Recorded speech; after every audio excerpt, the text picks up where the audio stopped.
Astaghfirullah. Bismillahirrahmanirrahim.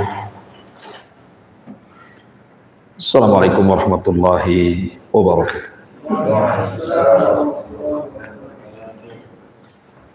Alhamdulillah wassalatu wassalamu ala Rasulillah wa ala alihi wa sahbihi wa mawalah wa la hawla wa la quwata illa billahi wa ba'du.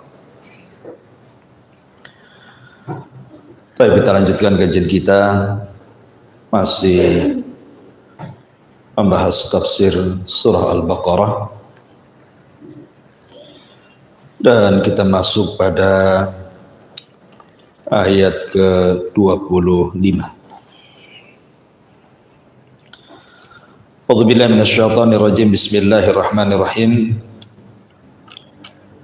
Wa basyiril ladzina amanu wa 'amilus solihati anna lahum jannatin tajri min tahtihal anhar kullama ruziku minha min thamaratir rizqan qalu hadzal ladzi ruzikna min qablu wa utu bihi mutasyabihan wa lahum fiha azwajum mutahharatu wa hum fiha khalidun. Dan berilah kabar gembira kepada orang-orang yang beriman serta beramal saleh, bahwa bagi mereka surga yang mengalir di bawahnya sungai-sungai. Setiap mereka diberikan rizki di dalamnya dari buah-buahan, maka mereka mengatakan, inilah yang telah diberikan rizki kepada kami sebelumnya, dan mereka diberi seperti itu mutasyabiha yang serupa. Dan bagi mereka di dalam surga itu disediakan pasangan-pasangan mutahharatun yang suci, wahum fiha khalidun, dan mereka di dalamnya akan dikekalkan. Baik. Ayat ini, surah Al-Baqarah ayat 25 ini menjelaskan kepada kita tentang para penghuni surga dan juga kenikmatan-kenikmatan surga. Artinya malam ini kita akan menjelaskan dari ayat surah Al-Baqarah 25 ini tentang siapakah para penghuni surga dan bagaimana kenikmatan surga yang Allah anugerahkan kepada kita.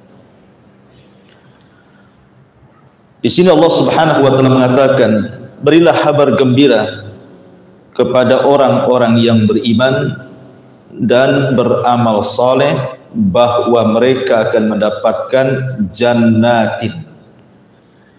Kalimat jannah ini menggunakan jama', bukan mufrad, artinya sorga-sorga. Karena sorga itu bukan satu tapi banyak, dan juga tingkatan-tingkatannya juga banyak. Nanti kita akan jelaskan panjang lebar.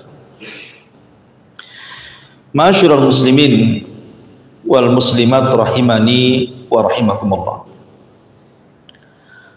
Ada 20 amal saleh yang disebutkan oleh para ulama, di mana 20 amal-amal saleh yang setiap hari bisa kita lakukan adalah penyebab orang bisa dimasukkan ke dalam surga. Singkat saja, yang pertama birrul walidain, berbuat baik kepada orang tua, dan ini pintu masuk surga paling cepat. Seorang anak yang berbuat baik kepada kedua orang tuanya. Yang kedua, imatatul adza min tariqin nas, berusaha untuk membuang hal-hal yang bisa mengganggu dari lalu lalang manusia di jalan. Dan itu disebutkan dalam sebuah hadis bahwa Nabi melihat ada seorang laki-laki yang berpindah-pindah tempat di sorga. Kemudian sahabat bertanya, hebat sekali orang itu. Maka Nabi SAW menyebutkan amalannya. Kata Nabi SAW, fi syajaratin qata'aha min dhahri thariq, hanya karena memangkas batang pohon yang menjulur ke jalan, kana tu'dhin nas, di mana batang pohon itu mengganggu manusia. Hanya itu amalannya. Tetapi di surga dia punya banyak tempat. Kemudian yang nomor 3, al-amanatu fil bai' wat tijarati was-sidqi fil muamalatil maliyati bainan nas. Berusaha amanah dalam jual beli, kemudian jujur dalam bermuamalah, khususnya berkaitan dengan harta dengan manusia. Karena Rasul yang mengatakan at-tajirus saduq al-amin ma'an nabiyyin was-siddiqina wasyuhada. Para pedagang, para peniaga yang jujur lagi amanah itu akan dikumpulkan bersama para nabi, para siddiqin dan para syuhada. Yang nomor 4, qada'u hajatin nas, berusaha untuk membantu hajatnya manusia yang sedang kesulitan. Karena Rasul yang mengatakan man farraja an muslimin kurbatan farrajallahu anhu biha kurbatan min qurabi yaumil qiyamah.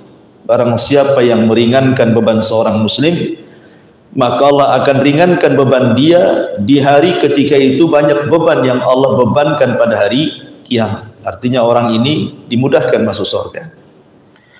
Kemudian yang nomor 5, at-tarafu anil mujadalati wa kadmul ghaidi, berusaha untuk menghindari perdebatan dan sabar untuk tidak mudah marah.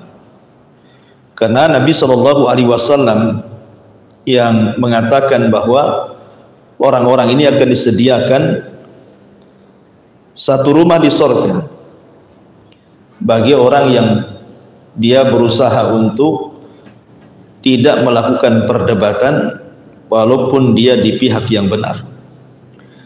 Kemudian nomor 6, as-salatu ala waqtiha, berusaha untuk salat tepat waktu. Dan itu berdasarkan hadis yang sahih bahwa ini amalan terbaik dan bisa memasukkan ke dalam surga. Yang nomor 7, zikrullahi azza wa jalla, berusaha berzikir kepada Allah azza wa jalla dengan memperbanyak tasbih, tahmid, tahlil dan begitu seterusnya. Kemudian yang nomor 8, al-muhafadhatu alal adiyati wal aurat ats-tsabitati fi sunnah, berusaha untuk menjaga doa-doa dan wirid-wirid yang memang sudah dianjurkan dalam sunnah. Kemudian yang nomor 9, talabul ilmi wa ta'limuhu linnas, belajar seperti malam ini kita belajar. Kemudian setelah itu kita ajarkan ilmu yang kita dapat kepada manusia, karena jalan yang paling singkat menuju surga itu adalah ilmu. Man salaka tariqan yaltamisu fihi ilman sahhalallahu bihi tariqan ilal jannah. Jadi barang siapa yang meniti berjalan di sebuah ilmu, maka Allah mudahkan jalannya menuju surga. Artinya talabul ilmi itu jalan singkat menuju surga. Kemudian nomor 10, silatul arham, berusaha untuk bersilaturahim dengan kerabat. Kemudian nomor 11, kafalatul yatim, berusaha untuk mengkafil anak yatim. Karena Rasul yang mengatakan saya bersama anak yatim di sorga seperti ini, kemudian merapatkan jari tengah dan telunjuknya. Kemudian yang nomor 12, qiyamul lail, berusaha untuk sholat malam. Kemudian yang nomor 13, as-sadaqah, berusaha untuk bersedekah, dan sebaik-baik sedekah adalah sadaqatus sir, sedekah yang tidak ditampakkan. Kemudian yang nomor 14, tajdidut taubah, memperbaharui taubat, senantiasa setiap hari kita istighfar. Makanya Rasul aja tidak kurang 100 kali istighfar setiap harinya. Kemudian yang nomor 15, ihsanul wudu, berusaha memperbaiki wudu dan juga mentajdid, memperbaharui wudu, walaupun sudah punya wudu, umpamanya mau sholat wudu lagi gitu ya. Kemudian juga berusaha melaksanakan sunnah rakaatai al-wudu, 2 rakaat wudu, sebagaimana hadis Bilal ketika sandalnya terdengar di sorga oleh Rasul. Kemudian ditanya apa amalan Bilal, maka Bilal mengatakan karena dia tidak pernah meninggalkan wudu dan 2 rakaat sunnah wudu.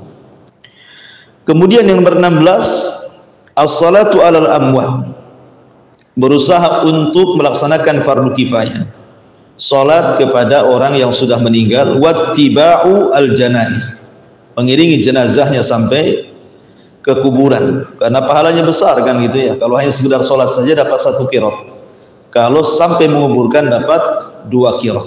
Artinya 1 qirat itu sebesar gunung Uhud, berarti 2 qirat 2 gunung Uhud.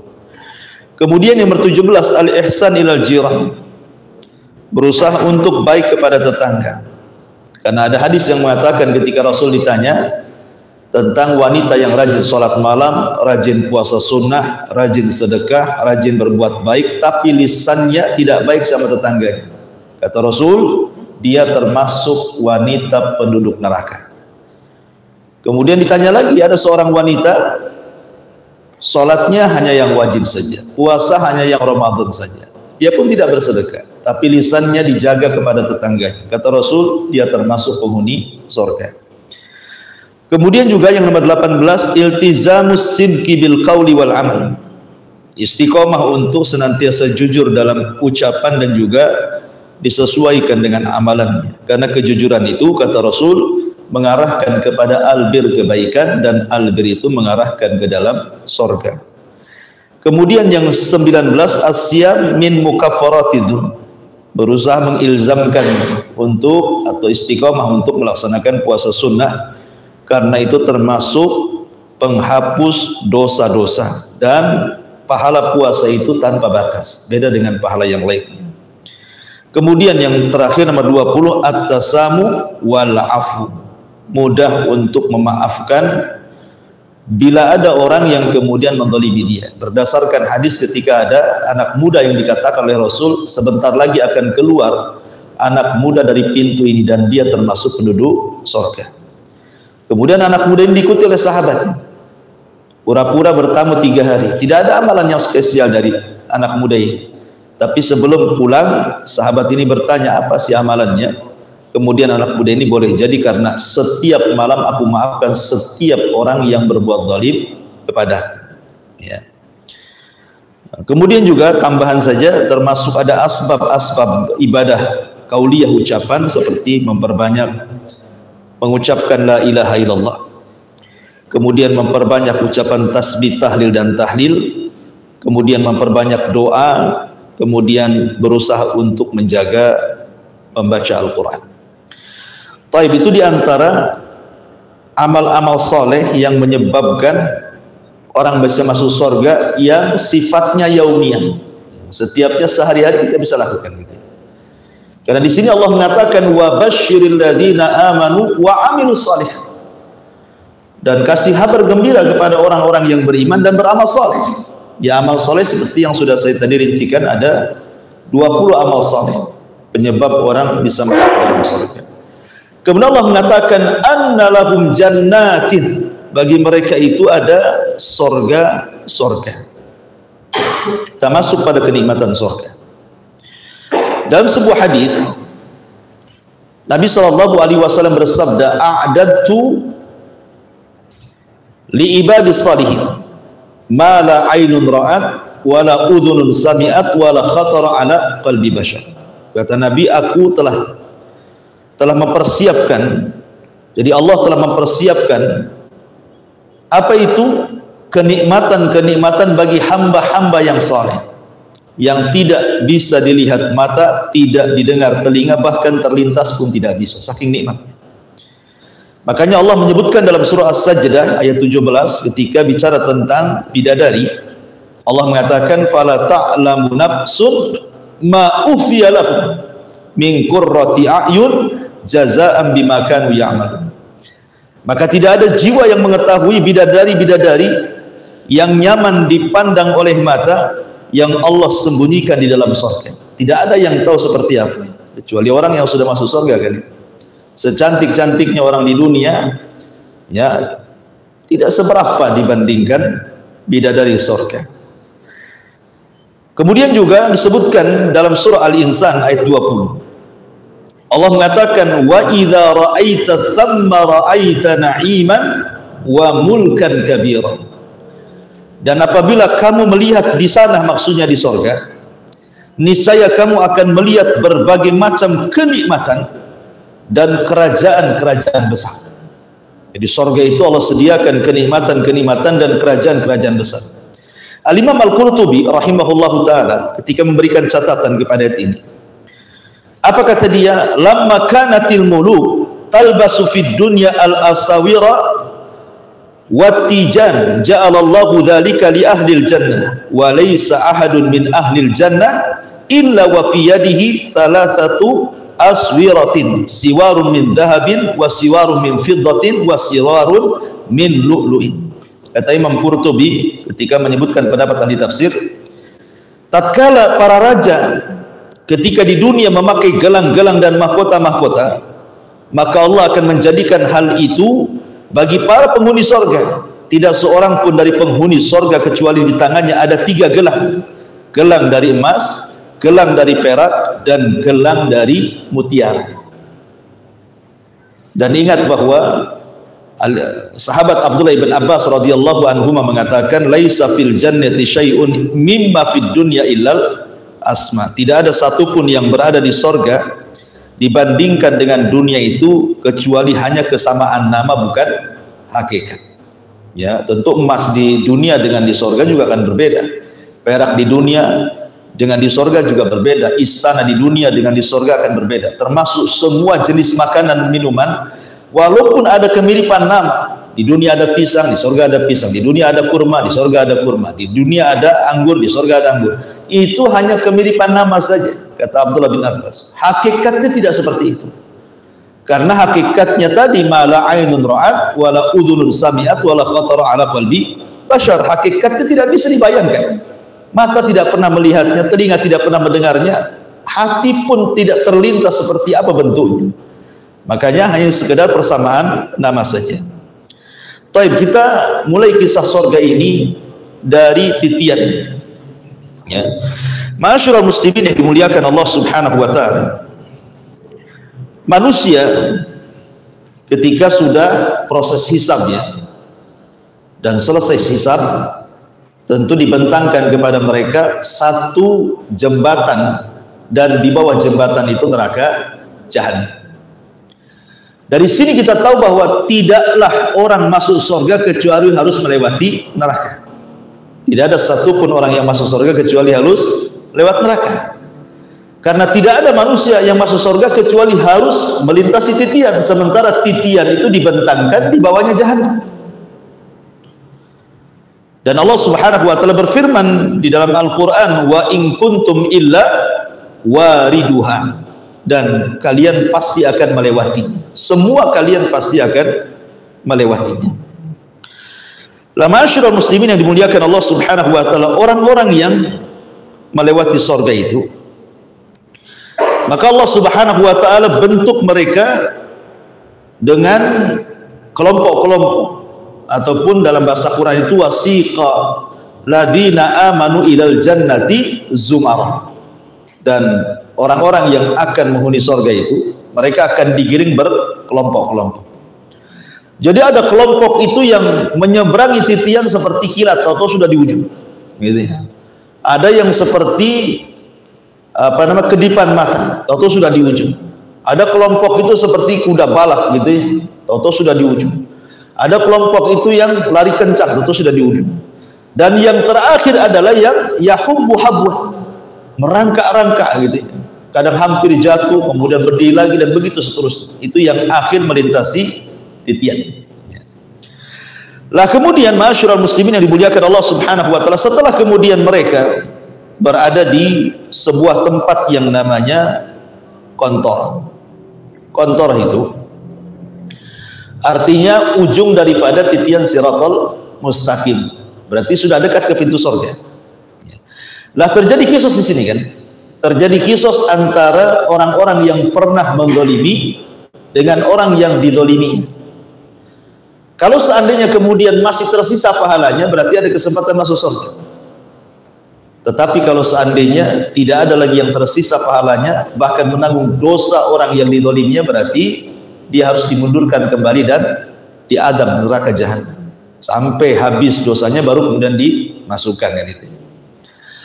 Lah ketika kemudian manusia berada di pintu surga, maka Allah Subhanahu wa taala lewat lisan Rasul itu, maka manusia akan bersab-sab situ menjadi mi'atu wa isyrun. Jadi ada sekitar 120 saf. Ya, di pintu-pintu surga itu dibuat 120 saf ke belakang, kayak orang sholat gitu, ada saf-saf. Ya tentu saf yang paling depan adalah ulul azmi minar rusul. Mereka adalah para ulul azmi. Nuh gitu ya, Ibrahim, Musa, Isa, Musa dan Rasul kita tentunya. Kemudian di bawahnya minan nabiyyin, para nabi. Kemudian siddiqin, orang-orang yang jujur. Kemudian syuhada. Kemudian orang-orang saleh. Ya, dan tentu yang paling depan adalah umat Rasul. Karena yang paling pertama masuk surga juga nabi, kemudian disusul dengan umatnya. Makanya Rasul mengatakan walaupun kami umat yang terakhir, tetapi justru yang awal-awal masuk surga, ya kan? Anda tahu antum di saf keberapa gitu. Itu kalau ada di situ. Ya mudah-mudahan kita berharap ada di situ. Ma'asyiral muslimin yang dimuliakan Allah Azza wa Jalla, ketika itu mereka kan tidak bisa masuk surga. Kenapa? Karena pintu-pintunya kan tertutup. Akhirnya kemudian Nabi Shallallahu Alaihi Wasallam yang maju ke depan, kemudian mengutuk pintu surga. Kemudian malaikat Ridwan penjaga surga mengatakan, man, siapakah? Kata Nabi SAW, ana Muhammad, saya adalah Muhammad. Tawadhu, tidak menyebutkan title, tidak menyebutkan saya Rasul, saya Nabi, saya ulul azmi, tidak. Artinya Rasul mengajarkan kerendah dirian. Dan itu perlu dicontoh gitu ya, karena di zaman sekarang ini kalau punya titel, kadang-kadang namanya gak disebut, titelnya disebutkan itu. Kenalkan saya RT, kenalkan saya RW, gitu kan. Kadang-kadang ya, sombongnya dulu. Artinya bahwa Nabi SAW ditanya Muhammad, oh kata Ridwan, aku diperintah Allah tidak boleh membuka pintu surga kecuali engkau yang minta. Maka semua pintu surga dibuka yang 8 itu. Manusia sedang bersab-sab berjubel-jubel tuh di pintu surga, tidak bisa masuk. Karena hanya Nabi yang bisa membuka pintu surga gitu. Nah disinilah kemudian setiap pintu sorga itu, ingat pintu sorga itu luas, disebutkan dalam hadis gitu ya, jaraknya itu. Jadi penyeru-penyeru itu sudah berada di pintu-pintu sorga, malaikat-malaikat itu sudah ada di pintu-pintu sorga. Kemudian mereka akan memanggil sesuai dengan apa yang di dunia dia biasakan dalam ibadah. Artinya kalau dia biasa sholat, maka akan dipanggil dari pintu sholat. Gitu ya. Dan itu akan disebutkan satu persatu namanya. Ya, fulan ahli sholat, masuk dari pintu sholat. Fulan ahli sedekah, maka akan dipanggil dari pintu sedekah. Fulan ahli puasa, maka akan dipanggil dari pintu Rayyan. Jadi manusia akan digolongkan, zumara, dikelompok-kelompokkan sesuai dengan keahlian. Makanya ketika Imam Malik rahimahullahu ta'ala menjawab kritikan dari Abdullah ibn Abdul Aziz al-Umari, kan pernah saya ceritakan, ketika disoroti ibadahnya Imam Malik yang kurang, maksudnya ibadah sunnahnya, karena sibuk mengajarkan hadis gitu ya, dikritik sama Abdullah ibn Abdul Aziz al-Umari agar Imam Malik lebih menggiatkan lagi kepada sholat-sholat sunnah, puasa-puasa sunnah, pokoknya diimbangkan antara ilmu dan amal sunnah itu. Tapi jawaban Imam Malik menohok gitu ya. Dia ngirim surat kepada Abdul Aziz ibn al-Umari, karena Abdullah ibn Abdul Aziz al-Umari ini bukan seorang alim, maksudnya bukan sekelas Imam Malik, bukan seorang ahli hadis besar, tidak. Dia hanya ahli ibadah. Memang ibadahnya luar biasa. Ibadah wajibnya, ibadah sunnahnya itu terkenal, seorang abid dia.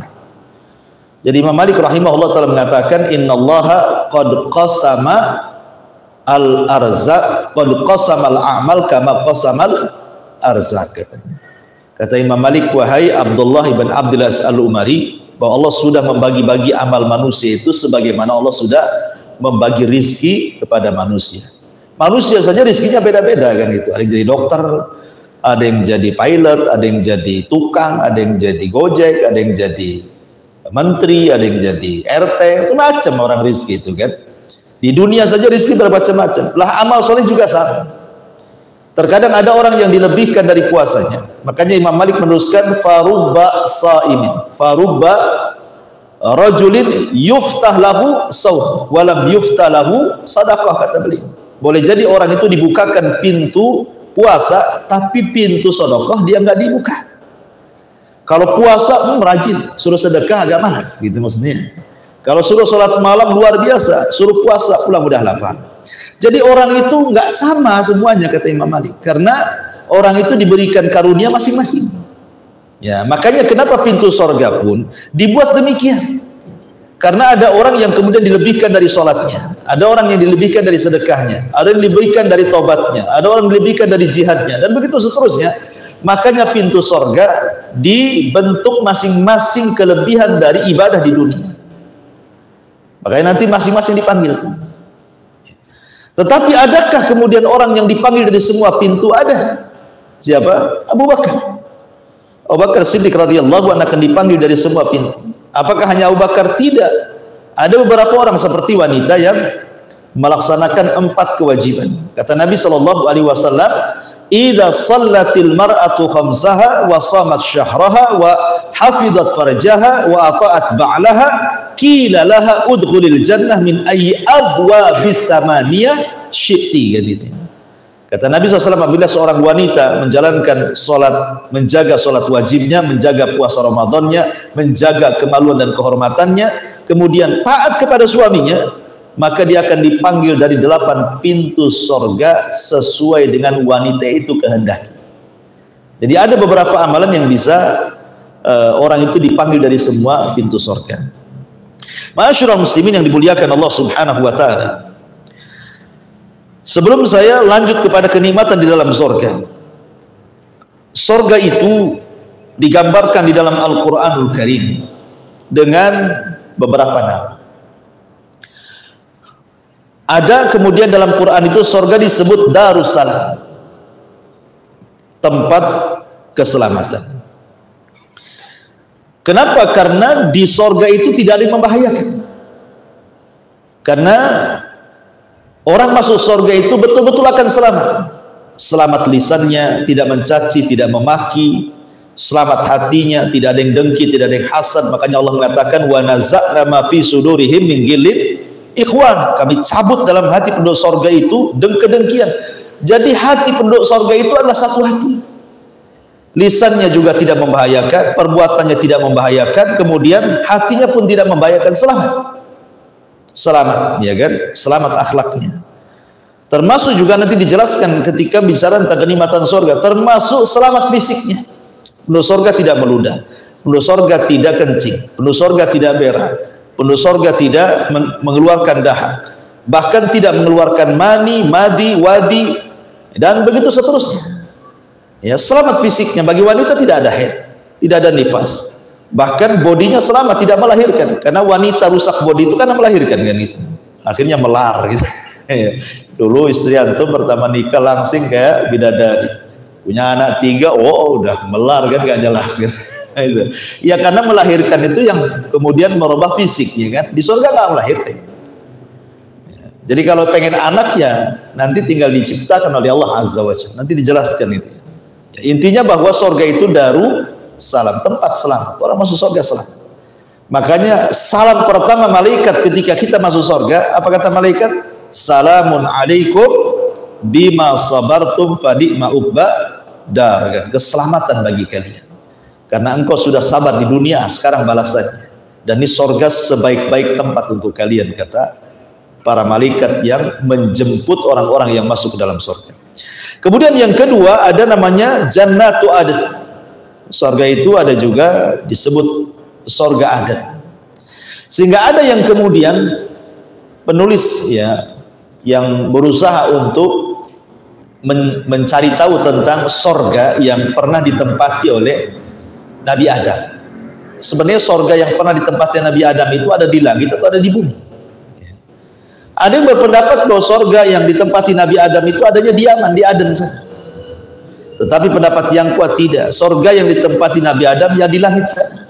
Itu pula sorga yang akan ditempati oleh seluruh anak turunannya. Dan itu yang kuat berdasarkan nas Al-Quran dan juga sunnah-sunnah Nabi SAW. Adapun berdasarkan nas Al-Quran, karena Allah mengatakan di dalam Al-Quran itu Adam suruh turun. Adam suruh turunkan, ihbitu minha jami'a, turun kalian semuanya, kata Allah. Yang namanya turun dari atas ke bawah lah kan gitu. Kalau surga Aden itu maksudnya di Aden Yaman, ya, saya pernah ke Aden, nggak ada bekas-bekas surganya, minimal ada bekas-bekasnya kan itu. Jadi intinya bahwa surga Aden di sini bukan surga Aden yang ada di negeri Yaman, Aden yang ada di langit sana.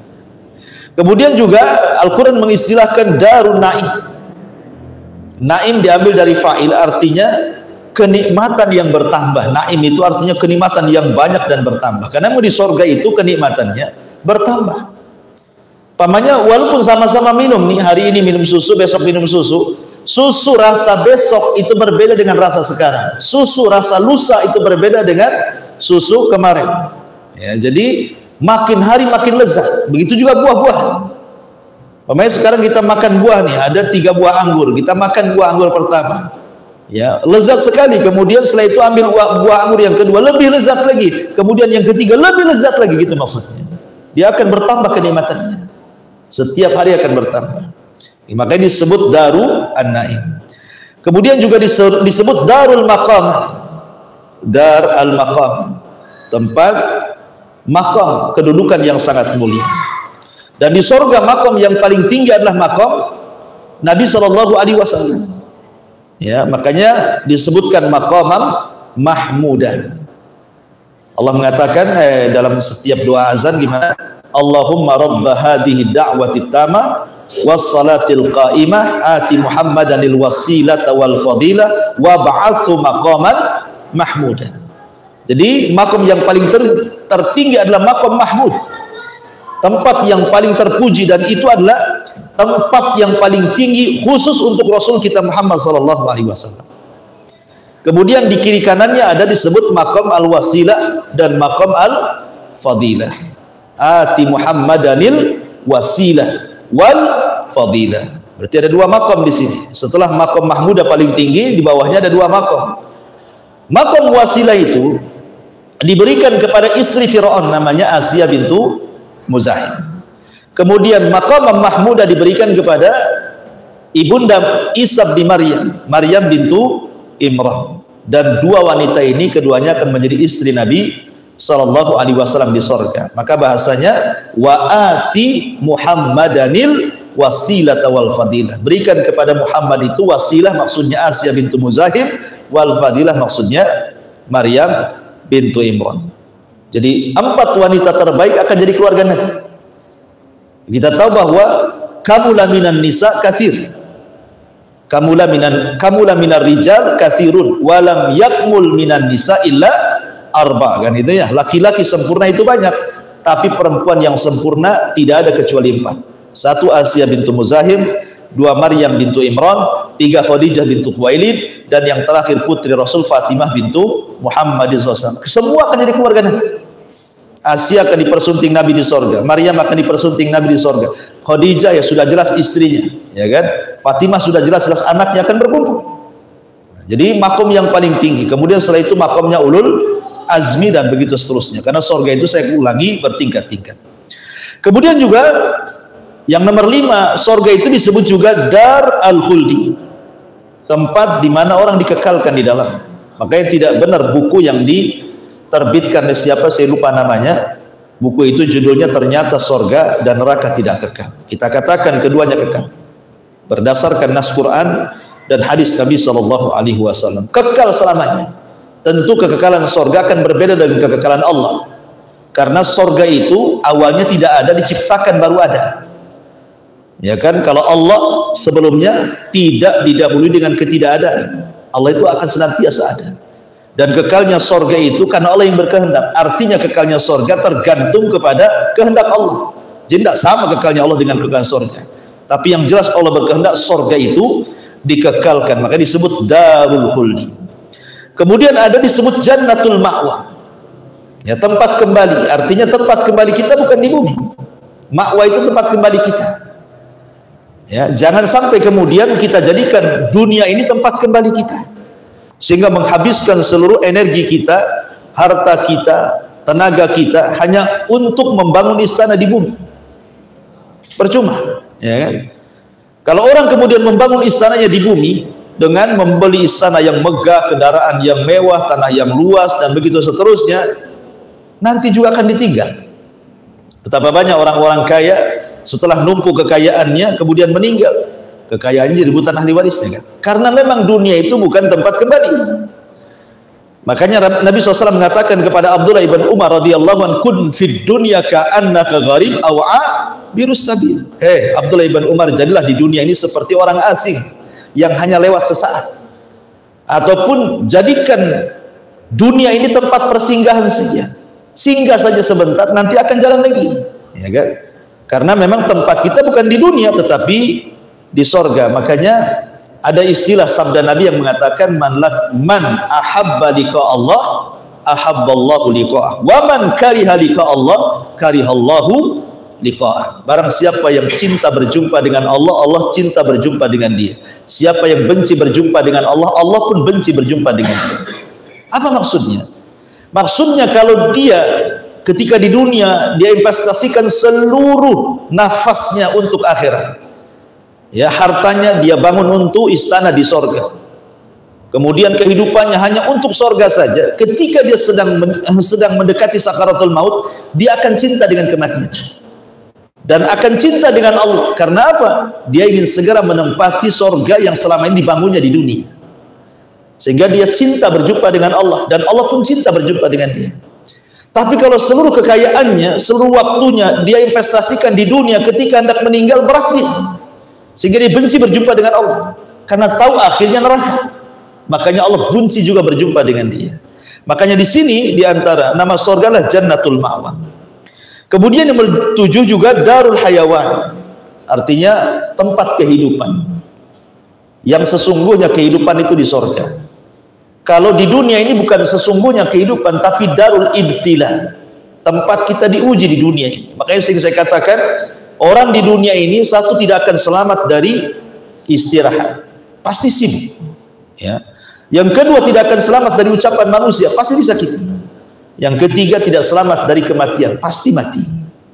Dan karena memang bukan kehidupan, ya, akan banyak masalah di dunia ini. Karena ini bukan cari kehidupan yang sebenarnya adalah darul hayawan. Maksudnya tempat kehidupan yang hakiki, yang penuh dengan kebahagiaan yang sempurna itu hanya ada di surga. Kemudian juga surga disebut Al-Firdaus, dan Firdaus ini surga yang paling tinggi. Sebagaimana sabda Nabi SAW, "Idza sa'altumullaha fas'alu al-Firdaus al-a'la." Apabila minta surga jangan tanggung-tanggung, kata Rasul. Minta surga yang paling tinggi, maksudnya surga Firdaus. Kenapa? Karena surga Firdaus itu a'lal jannah, yang paling tinggi surganya, wa fawqahu arsyur rahman, di mana atapnya langsung arsy Allah Subhanahu wa taala. Kemudian juga disebut maq'adus sidqin, gitu ya, tempat duduk, tempat tinggal yang betul-betul, ya, tempat tinggal. Bukan hanya sekedar di dunia saja. Kadang-kadang kita sudah buat rumah yang bagus pun masih ada saja kurangnya, ya, ada saja celahnya, pengen dirombak lagi, pengen ini lagi, pengen itu, banyak keinginan, ya. Taib, ini nama-nama surga. Masuk kepada sifat-sifat surga. Ma'asyiral muslimin yang dimuliakan Allah Azza wa Jalla, surga itu memiliki tingkatan yang luar biasa. Sebagian para ulama mengatakan bahwa tingkatan di surga itu sebanyak huruf dalam Al-Quran. Sebagian lagi mengatakan bahwa tingkatan di surga itu sebanyak ayat dalam Al-Quran. 6.500 kurang lebih ayat dalam Al-Quran. Ya, ada yang mengatakan sebanyak huruf dalam Quran, berarti banyak, gitu ya. Ada yang mengatakan sebanyak ayat dalam Al-Quran. Dan ini berdalil dengan sabda Nabi SAW ketika Allah berfirman kepada penduduk surga, Iqra, bacalah Quran. Menunjukkan bahwa Quran itu bukan dibaca di dunia saja, sampai ke surga disuruh baca. Iqra, baca Quran. Wartaq, naik, pilih tingkatanmu di surga, suruh naik kita. Ya. Karena penduduk surga itu bisa terbang. Ya, kalau di dunia kan Superman aja bisa terbang, itu pun settingan kan itu. Kalau di surga itu memang bisa terbang orang. Makanya disuruh ilfaq, nyari ke atas. Kan tingkatan kan surga itu darajat, makin tinggi makin indah. Kalau neraka makin bau makin jahat gitu ya. Jadi suruh naik, suruh terbang ke atas. Ya, sebagian lama mengatakan dikasih rop-rop. Rop-rop itu kasih sayap di belakang, terbang ke atas. Ya kan? Kemudian disuruh mencari tingkatannya di surga. Kemudian kata Nabi SAW, warattil, tetapi tartilkan bacaanmu, jangan tergesa-gesa. Warattil kama kunta turattil fid dunya. Kemudian Rasul mengatakan, fa inna manzilataka inda akhiri ayatin taqrauha. Tempat dudukmu, maksudnya tempat tingkatanmu di sorga itu disesuaikan dengan akhir ayat yang kau baca di dunia. Artinya semakin banyak gemar membaca Quran, semakin tinggi tingkatannya. Jadi bacaan Quran itu salah satu peninggi derajat ya di akhirat itu ya. Ma'asyiral muslimin yang dimuliakan Allah Azza wa Jalla. Dari sini kata Syekhul Islam Ibn Taimiyah rahimahullah taala mengambil istinbat dari hadis ini bahwa tingkatan sorga itu sebanyak ayat di dalam Al-Qur'an. Ya, ada juga yang mengatakan sebanyak huruf di dalam Al-Qur'an. Lah dari tingkatan-tingkatan sorga itu Allah kecualikan ada mi'atu darajatin. Jadi ada 100 derajat tingkatan yang itu dikhususkan untuk para mujahidin. Karena memang para mujahidin itu memang terkenal perjuangannya di dunia kan. Sudah menghabiskan waktunya, biayanya, bahkan nyawanya, sehingga derajatnya dikhususkan. Ada khusus ya kan, 100 derajat itu khusus bagi para mujahidin. Taib. Adapun kemudian sorga sendiri memang tidak dijelaskan berapa tingginya kan. Al-Quran hanya menyebutkan lebarnya saja. Ya, wasari'u ila magfirati min rabbikum wa jannatin arduhas samawat wal ard, kan itu ya. Bersegeralah kalian mencari ampunan Allah karena sorga itu seluas langit dan bumi. Al-Quran hanya menjelaskan luasnya saja. Ya, seluas langit dan bumi. Anda bisa bayangkan berapa luas langit dan bumi itu. Itulah satu sorga. Tapi Allah tidak menyebutkan berapa tingginya. Ya. Tapi yang jelas bahwa dengan besarnya sorga itu menunjukkan Allah Subhanahu wa taala sudah siapkan kita saja di dunia ini, ikhwatu fiddin, untuk mencari kapling untuk rumah kita saja. Kadang-kadang nggak kecapean kan, saking mahalnya. Akhirnya cari ruli pula ya kan, cari kapling gratisan, jadi dutan-dutan. Coba satu kapling saja kita harus beli. Di ruli aja ada harganya gitu ya, harus tetap juga beli kan gitu. Kamen serobot juga. Artinya di dunia saja harus satu petak tanah saja sudah sulit. Tapi di surga itu bukan satu petak tanah, seluas langit dan bumi, dikasihkan free, langsung kasih sertifikat. Ya, tidak usah bayar WTO, karena Allah Subhanahu wa taala sudah berikan kepada penduduk surga. Bayangkan. Tetapi kita diberikan tanah yang luas, terkadang juga orang tidak tergoda kan. Terkadang orang kalau datang kotak infak di depan itu masih juga 2.000 yang masuk, seolah-olah satu petak di surga itu masih 2.000 harga. Kan itu ya, di dunia saja tidak ada itu harga satu petak rumah 2.000, itu tetap juga 20 juta gitu ya, 40 juta. Ini dia mau beli tanah di surga 2.000, 3.000 ya. Kadang lebih parah lagi yang ada bunyi kenceleng. Ditengok disini 1.000, rupanya 100 merah. Jadi kadang-kadang ada orang meremehkan seperti itu. Taib, kembali bahwa Allah hanya menyebutkan luasnya tapi tidak menyebutkan tingginya. Ayat ini ketika keluar, ketika turun gitu kan, ada seorang sahabat, lupa namanya siapa itu, pokoknya dalam perang Uhud, perang Badar. Jadi sahabat ini membawa kurma di tangannya. Kemudian dia mendengar ayat ini turun, bahwa surga itu seluas langit dan bumi. Maka kemudian dia mengatakan, ya Rasul, betul surga itu seluas langit dan bumi? Kata Rasul, ya. Kemudian dia maju melempar kurma-kurmanya. Dia mengatakan, kalau kurma ini masih di tanganku, maka tentu ini kehidupan yang melelahkan. Akhirnya kurmanya dilempar, dia pun perang, mati syahid. Ya kan? Begitulah para sahabat. Kalau urusan surga itu tidak bisa ditawar-tawar. Seperti kasusnya siapa? ayahanda Jabir bin Abdullah. Jadi Jabir bin Abdullah ini punya ayahanda namanya Abdullah ibn Haram. Abdullah ibn Haram ini cacat, pincang, ya, sudah tua, nggak layak untuk jihad. Cuman masalahnya dia akan cemburu dengan teman-temannya yang ketika perang Badar terlibat dan Allah menangkan. Kemudian terjadi perang Uhud, dia ingin terlibat. Masa di Badar saya nggak ikut, di Uhud nggak ikut juga gitu. Jadi dia mengatakan kepada Nabi SAW, izinkan aku. Tapi kemudian Jabir mengatakan, ya Rasulullah, janganlah kau izinkan ayahku. Dia pincang, dia sudah tua, nggak layak perang. Anak putrinya pun banyak, siapa yang bisa merawat mereka? Kedengaran bapaknya marah, emosi. Ngomong sama Jabir, ya Jabir, laulal jannah la afartuka iya. Kayak Jabir, enak saja kau ngomong, ya, mau menghentikan perang. Ya, kalau bukan karena kedudukan sorga, ku siap digantikan posisi. Tapi ini sorga, tidak mau saya gantikan posisi. Akhirnya dia orang yang pertama mati syahid dalam Uhud, Abdullah ibn Haram. Dan dia satu-satunya sahabat yang diajak bicara Allah saat kematian. Jadi ketika dia mati syahid, Allah memanggil ruhnya. Kemudian mengatakan, tamanna ya abdi, berangan-anganlah wahai hambaku, kau sudah mati untukku, kata Allah. Kemudian kata Abdullah bin Haram, ya Rabb, saya hanya ingin kembali ke dunia agar aku bisa perang kedua kalinya dan mati syahid kedua kalinya, gitu. Bayangkan, kata Allah, mustahil orang mati hidup lagi, yang lain saja lah. Maka Abdullah bin Haram mengatakan, kalau begitu sampaikan kondisiku di sisimu kepada Jabir putraku dan kepada seluruh para sahabat. Dari sini turun ayat, wala tahsabannal ladzina qutilu fi sabilillahi amwatan bal hum ahya'in inda rabbihim yurzaqun. Jangan kau kira orang mati syahid itu mati, mereka hidup di sisi Allah dan mereka diberikan rezeki yang melimpah. Ayat ini menghabarkan kondisi siapa? Abdullah bin Haram kepada semua umat Islam, karena itu permintaannya, kan itu ya. Taib, kembali bahwa sorga itu seluas langit dan bumi, dan sorga itu bukan hanya satu sorga, tapi sorga-sorga.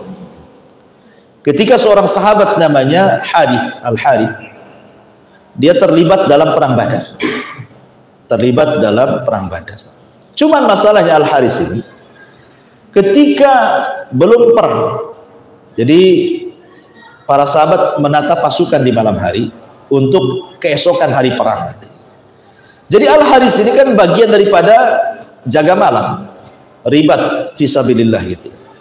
Rupanya ada seorang sahabat yang namanya malam hari, dikiranya Al-Harith ini musuh yang menyusup, dipanah, mati, kan itu ya. Jadi ini kan yang mana sahabat, yang mati juga sahabat, karena disangka musuh, ya kan, terpanah mati dia. Ketika kemudian selesai perang Badar, ibunya kan bertanya, di mana anak saya? Maka diceritakan, anaknya mati salah panah, katanya kan. Disangka musuh, rupanya sahabat. Ibunya menangis. Datang kepada Nabi mengatakan, karena masalahnya Al-Harith ini tidak mati, pemahaman ibunya, kalau mati tidak dalam perang berarti bukan syahid. Apalagi yang membunuh bukan orang kafir kan, yang membunuh sama-sama muslim kan, cuman salah sasaran aja. Makanya ibunya sedih. Dia datang kepada Nabi SAW. Di mana Al-Harith ya Rasulullah? Apakah dia di sorga atau di neraka? Maka kemudian Rasul mengatakan, ya Ummah Harith, saya Ummu Harith, ingat sorga itu bukan satu tingkatan, dan anakmu di sorga yang paling tinggi. Dari sini menunjukkan bahwa sorga itu bertingkat-tingkat. Jadi saya sudah jelaskan ya. Taib. Dan sorga itu di mana letaknya? Ya di atas langit. Sorga itu tempatnya di atas langit. Lebih tepat lagi, dimulai dari Sidratil Muntaha. Ya, Sidratil Muntaha di atasnya sorga, dan diakhiri di Arsy Allah. Jadi mulainya dari Sidratil Muntaha, akhirnya atapnya langsung Arsy Allah. Itulah sorga. Karena Allah yang mengatakan, fi Sidratil Muntaha indaha jannatul ma'wa. Di Sidratil Muntaha di sisinya ada sorga. Ya, sorga di atas Sidratil Muntaha. Baru setelah itu akhirnya di Arsy Allah. Sebagaimana hadis yang tadi saya baca ketika menjelaskan sorga Firdaus, apa kata Rasul? Wasaqfuha arsyu Rahman. Sementara atapnya sorga Firdaus, sorga yang paling tinggi itu adalah Arsy Allah. Jadi kita tahu bahwa posisi sorga itu dimulai dari Sidratil Muntaha dan diakhiri dengan Arsy. Seperti itu. Ya. Baik. Masyarul muslimin yang dimuliakan Allah Subhanahu wa taala. Adapun para penghuni sorga, Nabi Shallallahu Alaihi Wasallam bersabda dalam sebuah hadis yang dikeluarkan Imam Bukhari dari sahabat Abdullah bin Mas'ud radhiyallahu anhu. Jadi Nabi Shallallahu Alaihi Wasallam suatu ketika bertanya kepada para sahabatnya, atardawna an takunu rub'a ahlil jannah, maukah kalian agar 1/4 dari kalian, maksudnya umat Islam, menjadi penduduk surga? Kulna, sahabat mengatakan na'am, tentu ya Rasul. Maka Rasul mengatakan atardawna an takunu thulutha ahlil jannah, ridhokah kalian menjadi umat yang 1/3 dari kalian menjadi penghuni surga? Kulna, sahabat mengatakan na'am, tentu. Kata Nabi SAW, walladhi nafsu Muhammadin biyadi, inilah arju an takunu nisfa ahlil jannah, tetapi demi zat yang jiwa Muhammad berada di tangannya, aku berharap bahwa separuh umatku menjadi penduduk surga. Wa dzalika li annal jannata la yadkhuluha illa nafsun muslimatun, karena surga tidak dimasukkan kecuali jiwa yang muslim, yang pasrah kepada Allah. Wa ma antum fi ahli syirki, dan kalian bukan termasuk ahli syirik. Dalam riwayat bahwa penghuni surga dari kalangan umat Rasul itu bukan separuh, tapi 2/3, sulusai, 2/3 umat Rasul. Berarti 1/3-nya bukan, tidak termasuk kan? Artinya kan dari sini menunjukkan bahwa penghuni surga kebanyakan umat Islam, karena 2/3-nya masuk surga. Ya, luar biasa ya. Dan yang pertama masuk Nabi Shallallahu Alaihi Wasallam, kemudian disusul oleh umatnya. Taib, ketika orang pertama masuk surga,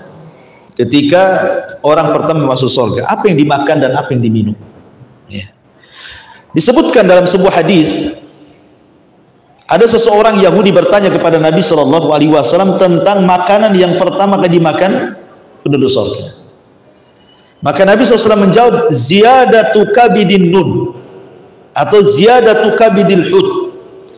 Maka Nabi SAW mengatakan yang pertama kali dimakan penduduk surga adalah ziyadah kabidin nun, hatinya ikan paus, yang pertama kali dimakan oleh penduduk surga.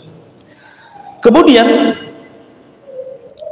ditanya lagi, fama ghada'uhu ala ithriha, setelah memakan hatinya ikan paus, kemudian makanan selanjutnya apa yang dimakan? Maka Nabi SAW kemudian menjawab, akan disembelihkan yunharu lahum surul jannah, akan disembelihkan untuk mereka sapi-sapi sorga, alladhi ya'kulu min atrafiha, yang mereka makan dari ujung-ujungnya saja, yang lezat-lezatnya saja. Itu makanan kedua. Pertama makanan hati ikan paus, ya kan? Ada sih yang berusaha untuk mencari hikmahnya. Ya walaupun sebenarnya kita tidak perlu mencari hikmah, karena apa yang disabdakan Rasul selama hadis sahih kan samina wa ta'na. Nah, kita cukup mendengar saja dan taat, ya kan? Nggak perlu membantah. Kenapa mesti hati ikan paus? Kenapa nggak pecel lele saja umpamanya kan? Ya, memang begitu sabdanya.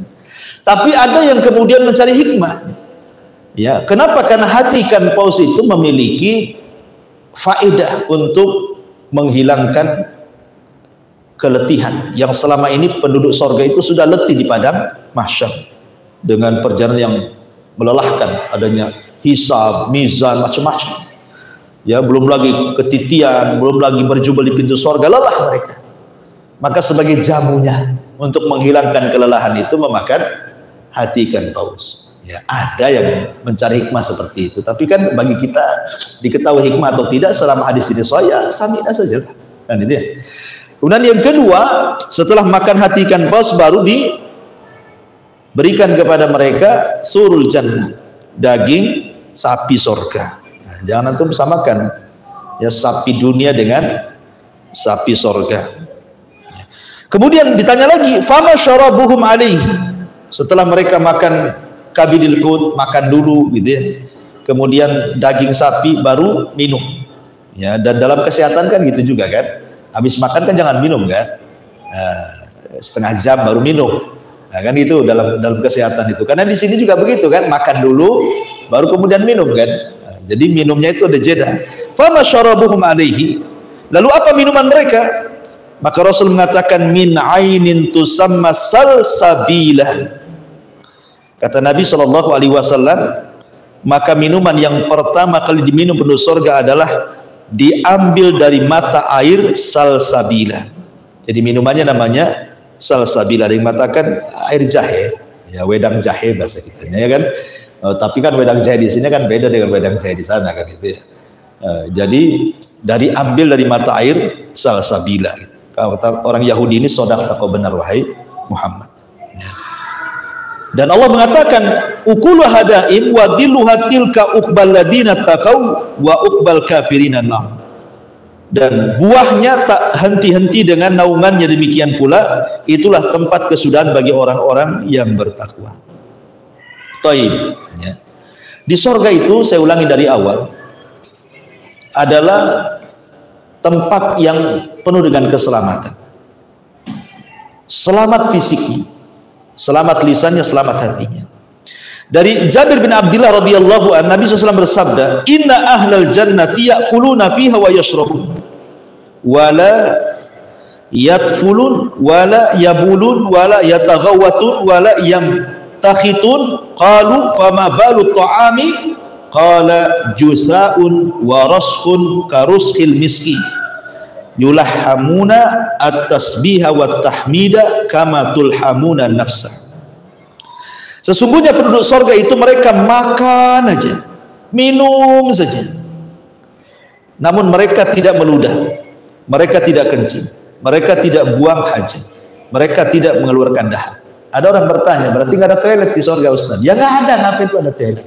Oh nggak buang hajat, nggak kencing, apa yang dibuatkan toilet? Di surga itu tidak ada kamar mandi, tidak ada toilet, ya kan? Dan tidak pernah mandi juga. Memang badan mereka bersih, ya, selamat dari bau badan, tidak ada daki, gitu ya. Oh nggak ada yang keluar lah, cairan-cairan yang dibenci oleh penduduk dunia itu nggak ada di surga. Kemudian para sahabat bertanya, lalu bagaimana nasib makanan di perut mereka kalau mereka tidak buang hajat ya Rasulullah? Maka Rasul mengatakan cara membuang hajatnya dengan cara bersendawa. Itulah buang hajatnya. Kan gitu. Kalau kita itu berarti kenyang gitu. Tapi kalau di surga ya maksudnya sendawanya itu adalah buang hajatnya, atau dengan cara berkeringat dan keringatnya berbau minyak misik. Ini keringatnya sebagai buang hajat, subhanallah. Jadi senanglah keringat bau misik gitu kan. Kalau kita aja buang hajat di dunia, makanya ada sepiteng itu karena jijik manusia melihatnya dan tidak mau menciumnya kan gitu. Ini keluar keringat bau misik lagi. Mereka diilhami selalu bertasbih dan bertahmid sebagaimana kalian selalu bernafas, karena seluruh makhluk di surga itu, benda apapun, pohon apapun, mereka akan bicara. Jadi bisa bicara semuanya. Sendok bisa bicara, gelas bisa bicara, piring bisa bicara, semua bisa bicara. Ya. Dan mereka senantiasa bertasbih dan bertahmid. Semua yang di surga itu, semua. Dan kalau ngirim pesan itu, pamannya antum ingin berjumpa dengan Nabi SAW, kan mustahil. Surga antum di bawah, Nabi berada di makom di atas surga Firdaus, gimana? Tapi pengen ketemu. Ya. Maka tinggal ngomong saja, nanti akan tersampaikan kepada Nabi SAW dan Rasul yang turun menemui kita. Tidak mustahil kita berjumpa dengan Nabi SAW, dan Rasul pun ingin berjumpa dengan kita. Rasul rindu ingin berjumpa dengan kita. Kata Nabi SAW saat 5 hari menjelang wafatnya kan dia ziarah ke kuburan Uhud, kemudian pulang menangis. Sahabat heran kenapa menangis. Kemudian Rasul mengatakan, "Ishfaqtu li ikhwan." Aku rindu ingin berjumpa teman-teman. Sahabat mengatakan, "Awalasna ikhwanuka." Rasul, bukankah kami teman-temanmu? Kata Rasul, bukan, kalian sahabat-sahabat. Adapun ikhwani alladzina lam yarawni wa yu'minu bi, kaum yang tidak pernah melihatku tapi beriman denganku. Itulah teman-teman. Artinya Rasul juga rindu ingin berjumpa dengan kita. Ya, maka kita pun akan berjumpa dengan Rasul kalau kita masuk ke dalam surga. Kemudian sifat makanan dan minuman di surga itu adalah semau kita. Ya. Makanya Allah Subhanahu wa taala mengatakan dalam surah Al-Waqiah ayat 20-21, "Wa faqihatin mimma yatakhayyarun wa lahmi tayrin mimma yashtahun." Dan buah-buahan dari apa yang mereka pilih sesuka mereka. Kalau di dunia pengen durian ya nunggu musim durian. Nah, sekarang lagi musim durian. Itu udah makan durian belum? Ya. Pengen manggis nunggu musim manggis. Pengen dukun musim. Ada musimnya di dunia sini. Tapi kalau di surga kan nggak ada musimnya. Dan kita tinggal milih. Dan yang lebih mengherankan lagi di sini, walahmi tairin mimma yashtahun, dan daging-daging burung dari apa yang mereka inginkan. Ada yang mentafsirkan lahmi tairin.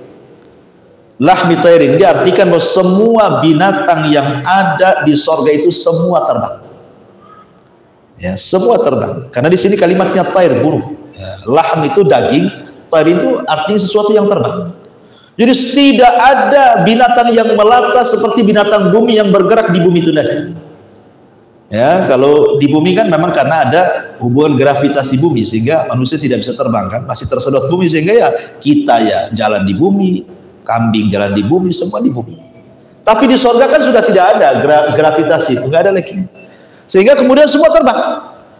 Ya, semua terbang, kambing terbang, sapi terbang, terbang. Antum kan jadi Superman terbang. Ya, makanya disebut Ja'far at-Tayyah. Ja'far itu terbang, haitsusya. Ya, sesuai dengan kehendak dia. Seperti hadis yang tadi saya katakan, Iqra, baca Quran, wartak dan terbanglah. Cari tempatmu di surga. Jadi semua terbang di surga itu, binatang terbang, orang terbang gitu. Dan tinggal ngomong saja, tinggal tunjuk saja, pengen daging ini tuh, lagi sapi lewat, pengen daging sapi. Langsung udah kepikir stik sapi udah ada di depannya gitu ya. Jadi tidak perlu lagi harus ke Nagoya ya kan. Udah mahal lagi gitu. Apalagi BBM naik kan gitu. Ongkosnya udah mahal, mau makan mikir-mikir. Intinya bahwa memang di surga itu tidak bisa dibayangkan. Sehebat apapun saya membayangkan surga itu, nggak akan kebayang surga itu. Saking indahnya. Baik.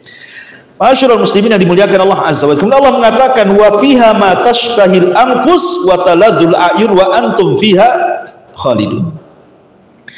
Dan di dalam surga itu terdapat segala apa yang diinginkan oleh hati dan sedap dipandang mata dan kamu kekal di dalam. Dan Allah juga mengatakan kulu washrabu hani'an bima aslaftum fil ayyamil khaliyah. Makanlah dan minumlah dengan sedap disebabkan amal yang telah kamu kerjakan pada hari-hari yang lalu di dunia. Ini makanan surga. Bagaimana minumannya? Ma'asyiral muslimin yang dimuliakan Allah Azza wa Jalla. Allah Subhanahu wa taala memang sangat memanjakan penduduk surga. Kalau di dunia kita mau minum susu saja harus beli, dan itu pun ditaruh di kaleng susu gitu kan. Terkadang ada expirednya. Kadang-kadang kalau sudah dibuka tutupnya kemudian ditaruh di gelas, tidak bisa dibuat 2 hari. Kalau dibuat 2 hari mencret kita minumnya. Artinya bahwa banyak kendala-kendala di dunia ini. Mau madu ya nunggu dulu diperas dari tawon, dibotolin, beli botolan. Kadang-kadang ketipu rupanya gula kan gitu. Itulah di dunia ya. Nasib orang di dunia kan begitu ya. Mau apa lagi? Mau khamar tidak boleh, haram kan itu. Karena siapa yang mabuk di dunia nggak akan mabuk nanti di akhirat. Susah di dunia ini. Tapi lihat Allah Subhanahu wa taala mengatakan dalam surah Muhammad ayat 15. Allah mengatakan, "Matsalul jannati allati wa'idal muttaqun fiha anharun min ma'in ghairi asin wa anharun min labanin lam yataghayyar ta'muhu wa anharun min khamrin ladzatin lisyaribin wa anhar min asalin musaffa wa lahum fiha min kulli thamarati wa maghfirati min rabbihim." Perumpamaan surga yang telah dijanjikan bagi orang-orang yang bertakwa, di dalamnya terdapat sungai-sungai yang berisi air yang tidak pernah payau, tidak pernah keruh, jernih, jernih. Dan sungai-sungai yang isinya air susu. Kemudian sungai-sungai yang isinya air khamr yang sangat lezat dirasakan oleh para peminumnya, serta sungai-sungai yang berisi madu-madu murni yang sudah disaring, dan di dalamnya mereka memperoleh segala macam buah-buahan dan ampunan dari Rabb mereka. Masyaallah muslimin yang dimuliakan Allah Subhanahu wa taala. Kalau kita melihat satu contoh saja khamar di dunia ya kan. Khamar di dunia itu pertama mengandung alkohol, otomatis memabukkan. Ya kan? Kemudian yang kedua membuat pening kepala. Paling rendah orang minum khamar itu sakit kepala. Ya paling tinggi ya tidur di solokan gitu ya, nggak sadar. Kemudian juga nyerocos gitu ya, kadang-kadang menghina orang, mencaci maki orang. Makanya di zaman Umar ditambah hukuman dari 40 cambukan di zaman Nabi, kemudian di zaman Umar ditambah jadi 80 cambukan. Kenapa? Karena disamakan dengan para penuduh wanita baik-baik dikatakan berzina, kan hadnya berapa? 80 cambukan. Lah peminum khamr ditambah sama Umar, disamakan hukumannya, karena orang yang lagi mabuk terkadang menuduh orang yang enggak, ya kan? Maka disamakan sama Umar hukumannya, dari zaman Rasul 40 cambukan menjadi 80 cambukan, gitu ya. Nah, perhatikan di sini beberapa dalil. Allah mengatakan dalam surah As-Saffat ayat 47, la fiha ghaulun walahum anha yunzifun. Tidak ada dalam khamr itu alkohol, maksudnya khamr sorga, tidak ada dalam khamr sorga itu alkohol, dan mereka tidak mabuk karenanya. Sebanyak-banyak minum khamr di sorga itu tidak akan mabuk. Tapi lihat khamr di dunia bisa merusak segalanya, ya, merusak hati, merusak jantung, ginjal, semua merusak dia, kan? Ini tidak, ya. Kemudian juga Allah mengatakan dalam surah Al-Waqiah 19, la yusaddauna anha wa la yunzifun. Khamr-khamr di sorga itu tidak membuat pening kepala dan tidak pula memabukkan, dan warnanya putih. Dan Allah mengatakan dalam surah As-Saffat ayat 46, baydha'u ladzatil lisyaribin, warnanya putih dan lezat sekali. Minum khamr di akhirat itu warnanya putih dan sangat lezat. Dan juga Allah mengatakan dalam ayat yang lain, dalam sebuah hadis yang dikeluarkan oleh Ibnu Katsir dalam tafsirnya, lam ta'surha ar-rijalu bi abdamiha. Para laki-laki tidak perlu memerasnya dengan kaki-kaki mereka. Artinya di dunia saja kalau perlu mados, perlu khamr itu kan diperas dulu, kan? Kan khamr itu kan dari buah-buahan juga, ya kan? Dari anggur, dari yang lainnya, gitu ya. Jadi tidak perlu diperas, dan itu dalam bentuk sungai. Dan antum perlu tahu bahwa sungai di sorga itu tidak ada paritnya, tidak ada penghalang. Maksudnya kalau kita kan membuat solokan itu kan dibuat parit kiri kanan, maksudnya ditinggikan sebelah sini, ditinggikan sebelah sini, baru dialirkan di tengah, kan, supaya jangan melubet. Lah di sorga sungai itu tidak ada parit kiri kanan, tidak ada bangunan kiri kanan, ya begitu saja, ya, tapi tidak melubet, gitu maksudnya, ya. Dan ini berdasarkan, gitu ya, berdasarkan beberapa riwayat dari hadis Nabi Shallallahu Alaihi Wasallam tentang masalah ini. Taib. Adapun kemudian itu cerita makanan minuman penduduk surga, cerita bangunan. Bangunan di surga itu diriwayatkan dari seorang sahabat Nabi Shallallahu Alaihi Wasallam yang dikeluarkan Imam Tirmidzi dan juga disahihkan oleh Syekh Nasiruddin Al-Albani rahimahullah taala, ketika dua sahabat bertanya kepada Rasul soal bangunan surga. Jadi dia mengatakan, akhbirna an bina'il jannah ya Rasulullah. Rasul, tolonglah jelaskan bangunan-bangunan surga itu kayak apa, rumah-rumah surga, istana-istana surga itu kayak apa, gitu. Maka Nabi SAW mengatakan, labinatun min zahabin wa labinatun min fiddatin. Satu bata untuk membangun bangunan dari surga terbuat dari emas, dan bata yang lain terbuat dari perak.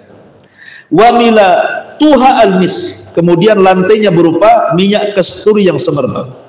Wa turbatuha za'faran, tanahnya berupa za'faran. Wa khusbanuha lu'lu wal yakut, kerikilnya berupa mutiara-mutiara dan permata. Kerikilnya dari mutiara, permata lagi, kerikilnya. Di dunia saja ada mutiara dan permata, mahalnya luar biasa. Dan kita bangun rumah itu bukan satu dua pasir, satu truk, kan itu. Kalau satu truk mutiara dengan permata dah kaya itu. Tapi itulah pasirnya. Untuk bangunan-bangunan di surga itulah pasirnya seperti itu. Ya, lantainya minyak kasturi, bata-batunya emas perak, kan, luar biasa. Ya, kita punya segede bata emas saja gitu udah kaya tuh. Satu bata saja kan emas, gitu ya. Emas batangan segede bata saja udah kaya. Kemudian Rasul mengatakan, man yadkhuluha yan wala ya'as wala yab'as wa yukhlad wala yamut wala tablas thiyabuhum wala yafna syababuhum. Siapa yang masuk ke dalam surga, maka ia selalu berada dalam keadaan senang dan tidak pernah susah. Makanya muka-muka penduduk surga itu wujuhu yauma idzin naimah. Ya. Wajah-wajah penduduk surga itu naimah. Naimah itu ya seperti kita di dunia ini baru selesai bayar utang, tiba-tiba kemudian dapat hadiah uang miliaran, kan senang tuh hidupnya. Ya, dia pusing punya utang 10 ribu, tahu-tahu ada yang ngasih uang 1 miliar. Nah, kalau bayar 10 ribu kan sisanya masih banyak tuh. Oh, senang dia kan. Nampaklah orang senang itu di dunia itu. Dan orang susah pun nampak gitu. Tengok orang punya utang kan nampak itu mukanya. Stres gitu. Jadi wajah-wajah penduduk surga seperti itu, karena banyak kenikmatan dan ada beban. Ya, wajah-wajah mereka itu penuh dengan nikmat, nampak gitu. Wajah-wajah penduduk surga itu penuh dengan nikmat. Makanya orang yang masuk surga itu mereka senang. Yang luar biasa lagi adalah wa yukhlad wala yamut wala tabla thiyabuhum wala yafna syababuhum. Artinya tidak pernah susah, ia kekal tidak pernah mati, bajunya tidak pernah rusak, dan masa mudanya tidak akan berlalu. Masa mudanya tidak akan berlalu. Padahal istilah syarah mengatakan laitas syabab yaudu yauman. Kata orang Arab itu, seandainya masa muda itu bisa diputar balikan ke belakang, mustahil, ya kan? Lihat orang-orang yang sudah tua-tua, yang sudah usia 60, ya 70, terkadang kalau bercerita apa yang dibanggakan? Masa mudanya, ya kan? Orang-orang yang sudah purnawirawan kadang-kadang kan, itu yang diceritakan apa? Masa dia berjabat masa muda. Apa mungkin kembali? Nggak mungkin. Hanya cerita saja, nostalgia saja. Cerita dulu, kalau dulu saya kan gitu ya. Kalau purnawirawan itu biasa begitu. Zaman saya dulu, gitu biasa. Jadi, tapi kan mustahil. Sementara di surga itu kan tidak ada berlalu. Makanya usia penduduk surga itu sama dengan usia Isa ketika diangkat ke surga. Berapa usianya? Antara 33 sampai 34. Itulah usia penduduk surga. Ya. Masyaallah muslimin yang dimuliakan Allah Subhanahu wa taala. Adapun pohon di surga, di surga itu ada pohon namanya tuba. Pohon tuba. Allah mengatakan bada al-Islam gharib wa sayaudu ghariban kama bada fatuba lil ghuraba. Islam itu awalnya asing, nanti akan asing, beruntunglah orang-orang yang asing itu. Tuba. Ada yang mengatakan tuba di sini syajarul jannah, syajaratul jannah, pohon yang ada di surga. Di mana Nabi SAW kemudian menjelaskan nih, inna fil jannati la syajaratun yasirur raqibu fi dhilliha mi'ata sanatin. Di surga itu ada satu pohon, seorang mengendarai berjalan di bawah naungannya selama 100 tahun tidak putus tuh bayangannya. 100 tahun pakai kuda balap untuk memutus bayangan pohon tidak akan terputus. Padahal kita kalau di rumah di depannya ada pohon mangga, ada pohon rambutan, kayaknya enak kita buat kursi-kursi di bawah pohon itu kan. Nah, ini pas siang-siang ini enak juga nih, duduk depan rumah sambil makan sayur asam, ikan asin gitu ya, sambal terasi, kayaknya enak kali kan itu. Kira-kira ketika matahari geser ke arah barat sedikit, kenalan matahari kita, masuk lagi ke rumah, kan gitu ya. Kita ini mau bernaung di bawah pohon itu, paling berapa menit lah kita bisa bernaung di sini. Lebihnya ketika matahari bergeser ya panas lagi. Tapi di surga Anda bisa bernaung sepuasnya di sini. Ya, sampai ada kuda balap 100 tahun melewati naungannya gak keputus. Besar sekali pohon ya kan itu ya. Taib. Adapun fisik penghuni surga, Abu Hurairah radhiyallahu an bersabda, Nabi SAW bersabda dari Abi Hurairah radhiyallahu an dalam Bukhari Muslim, Rasul mengatakan, khalaqallahu Adam ala suratihi, tuluhu sittuna dira'ah, fa kullu man yadkhulul jannah ala surati Adam. Allah menciptakan Adam dalam rupa seperti dia yang sangat indah, panjangnya 60 dhira' hasta, semua orang yang masuk surga akan seperti bentuk fisik Adam. Kalau di dunia kan macam-macam tuh orang itu, ada yang tinggi ideal gitu ya, ada yang pendek, ada yang lebih pendek lagi cebol gitu ya kan ya. Terkadang menjadi hinaan orang.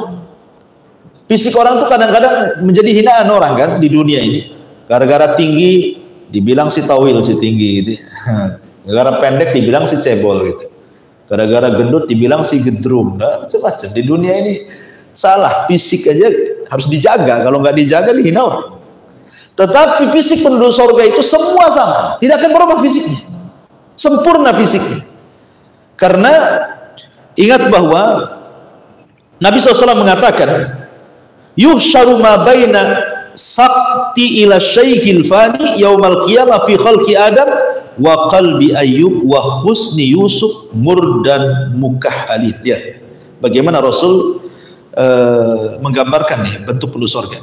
Mereka dibangkitkan di usia antara bayi dan manusia tua di hari kiamat sama dengan bentuk Adam. Artinya tidak ada anak dan tidak ada orang tua, semua sama seperti Adam.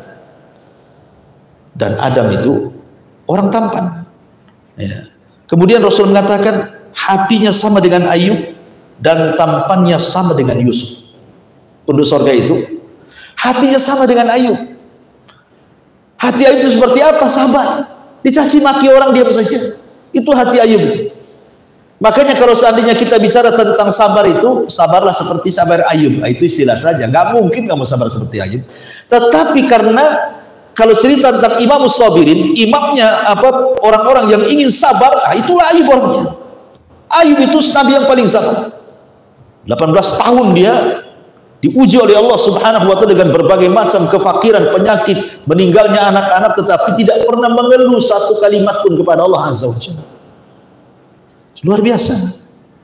Hari ini kita lihat pemerintah baru akan menaikkan BBM, baru akan, belum ya, walaupun setelahnya dinaikkan, tapi baru akan saja sudah macam-macam kan ngomongnya. Itu tidak hendak membela pemerintah atau enggak, maksudnya baru akan dapat pengumuman. Wow, udah kebayang tuh masa depan tuh. Wah, ini kalau BBM naik nih, ini pasti naik, itu pasti naik. Udah ngeluh duluan kan gitu. Padahal belum kejadian, setelah kejadian makin ngeluh lagi. Ya, karena tidak sabar tadi. Jadi terkadang seperti itu. Jadi di surga tidak ada hati-hati yang seperti itu. Kenapa? Karena terpenuhi ekonominya. Ya, kalau di dunia ngeluh karena tidak terpenuhi ekonominya, makanya ngeluh kan itu ya. Di surga terpenuhi semuanya. Ya. Jadi apa lagi mau berbuat jahat apa lagi? Semua sudah ada. Ya. Makanya salah satu kemudian kalau mengurangi kejahatan ya harus ekonominya harus mapan kan itu. Walaupun tak jarang juga yang buat jahat lah yang mapan-mapan ekonomi lebih parah gitu ya. Intinya bahwa di sini bahwa hati mereka sama dengan Ayub dan ketampanan mereka seperti Yusuf. Bayangkan kita cerita Nabi Yusuf ketika emak-emak yang ada di Mesir itu meledek Zulaiha. Zulaiha katanya, masa tergoda dengan budaknya, malu-maluin saja katanya. Kata Zulaiha, dia tak tahu budakku seperti apa katanya.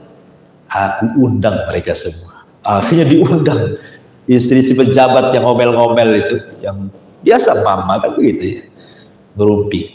Diundang, kasih buah-buahan, kasih pisau. Nah, setelah mereka pegang pisau semuanya, kemudian mereka sedang iris buah-buahan semuanya, kata Zulaiha, wahai Yusuf, keluar kau kata. Keluar. Oh, dipandang sama mama pejabat itu. Apa kata mereka? Mahada illa malakun karim. Ini bukan manusia, ini malaikat katanya. Gitu. Bayangkan mereka sampai membayangkan Nabi Yusuf ini bukan manusia, ini malaikat katanya. Ini bukan manusia, malaikat. Kemudian fakotokna, bukan kotoa, pakai tas lagi. Kotok. Nah, bahasa Quran itu beda. Kalau kotoa satu irisan, kalau kotok itu artinya beriris-iris. Fakotokna aidiyahunna, mereka mengiris-iris. Bukan buah-buah, jadinya diiris-iris semuanya. Ya, jadi habis dan tidak terasa, karena orang khusyuk itu kadang-kadang sakit pun tidak terasa. Tengok anak-anak main game itu, nggak makan seharian nggak nongkrong, nggak terasa lapar itu. Jadi walaupun diurus nggak terasa karena saking khusyuknya melihat Yusuf gitu, sampai dibilang malaikat. Nah, coba bayangkan, baru tahu mak-mak ini kata Zulaiha, itulah Yusuf. Kenapa aku tergoda dengan dia? Akhirnya bapak-bapak pejabat takut istrinya terfitnah. Akhirnya mereka buat pasal karet, kita penjarakan saja Yusuf katanya. Akhirnya dipenjara lah Yusuf gara-gara itu kan. Kembali bahwa intinya bahwa di sini bagaimana penduduk surga itu setampan Yusuf, sehati Ayub, setinggi Adam. Luar biasa kan itu. Kemudian juga kesibukan penduduk surga. Allah mengatakan dalam surah Yasin ayat 55, "Inna ashabal jannah al-yawma fi syughulin faqih." Sungguhnya penduduk surga itu di dalam kesibukan yang menyenangkan. Nabi SAW ya ditanya oleh para sahabat, wahai Rasul, apakah kami akan bertemu dengan istri kami kelak di surga? Kata Rasul menjawab, innar rajula la yasilu fil yaumi ila mi'ati adra. Seorang laki-laki dalam sehari mampu berhubungan badan dengan 100 bidadari. Ya, antum aja kalau sudah berumur kan kadang-kadang nggak bisa setiap hari, 4 hari sekali kan gitu ya. Kadang-kadang minum jamu dulu itu ajar jahanam gitu. biar strong gitu kan. Di sorga 1 hari loh antum bergilir 100 bidadari. Bisa bayangkan Allah berikan kekuatan. Dan ketika para ulama mentafsirkan surah Yasin 55, maksudnya penduduk surga itu fi syughulin fakihun, kesibukan yang menyenangkan itu artinya memecahkan keperawanan ya. Jadi pecahkan keperawanan tapi tidak pernah janda-janda gitu. Ya kalau habis perawannya pecah dibuat lagi perawan lagi. Makanya Allah mengatakan inna ansha'nahunna insha'an wa ja'alnahunna abkaran urban atraba. Ketika ada nenek-nenek datang kepada Rasul, orang seperti saya ini bisa masuk surga enggak Rasul? Kata Rasul, enggak ada nenek-nenek di surga. Nenek ini pulang nangis. Dikira dia tidak masuk surga. Maka Rasul mengatakan bilang sama nenek itu, bukan nenek itu tak masuk surga, maksudnya di surga enggak ada nenek-nenek. Ya, karena semuanya akan jadi perawan usianya 33 sampai 34. Katakan kepadanya inna ansha'nahunna insha'an wa ja'alnahunna abqaran uruban atraba. Kami jadikan mereka perawan uruban atraba, usianya sama. Mau laki-laki perempuannya segitu. Enggak akan hilang masa mudanya. Kemudian kemah-kemah di surga, inna fil jannati khaymatun min lu'lu'in mujawwafatin arduha sittuna milan. Di surga ada kemah dari mutiara yang dilubangi, lebarnya 60 mil. Antum kalau mau honeymoon dengan istrimu, hangout atau apa istilahnya kan, harus bayarlah ke hotel kan. Kadang-kadang kalau mau ke hotel yang agak mahal, tak ada pula duit gitu. Terpaksa kelas melati. Ya sesuai dengan pesa lah kan itu. Tapi di surga disediakan fasilitas kamar lu disediain. Karena tahu sebenarnya surga itu dunia ini miniatur surga. Apa yang kita hajatkan, disenangkan di dunia itu disediakan di sana gitu. Apa sih kemauan kita? Mau rekreasi udah ada, ya. Nanti kita ceritakan bagaimana ada air yang mancur dari bawah, ada air yang curah dari atas, ada yang sungai, ada macam-macam. Itu kan tempat-tempat rekreasi manusia di dunia. Di surga ada semuanya, disediakan taman-tamannya, kebun-kebunnya, ya luar biasa gitu. Kemudian juga di antara pasar surga, di surga juga ada pasar. Anas bin Malik radhiyallahu anhu menyampaikan sabda Nabi SAW, inna fil jannati lasuqa ya'tunaha kulla jum'atin fatakhubburihus simali fatakhussu fi wujuhihim wa thiyabihim fayazdaduna husnan wa jamala fayarji'una ila ahlihim wa qadizdadu husnan wa jamala fayaqulu lahum ahluhum wallahi laqad izdastum ba'dana husnan wa jamala fayaquluna wa antum wallahi laqad izdastum ba'dana husnan wa jamala. Subhanallah ya, dalam hadis Muslim, sungguh di surga itu ada pasar yang didatangi penghuninya surga setiap Jumat. Di dunia itu disebut hari Jumat, di surga disebut Yaumul Mazid ya.